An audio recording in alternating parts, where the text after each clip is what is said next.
ஏன் இந்த பாவங்கள் ஜெகதீஸ்வரா, ஏன் இந்த கோலங்கள் பரமேஸ்வரா, ஏன் இந்த தடுமாற்றம் சர்வேஸ்வரா, ஏன் இந்த அவலங்கள் கங்காதரா.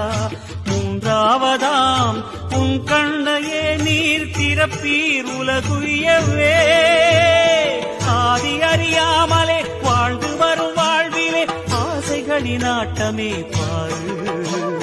வாழ்க்கையின் சாவியும் ஆழியில் வீழ்ந்ததே, வழி என்பதென்ன இனி கூறு. கைலையில் தாண்டவம் ஆடியது போதுமே, பூமியில் நீ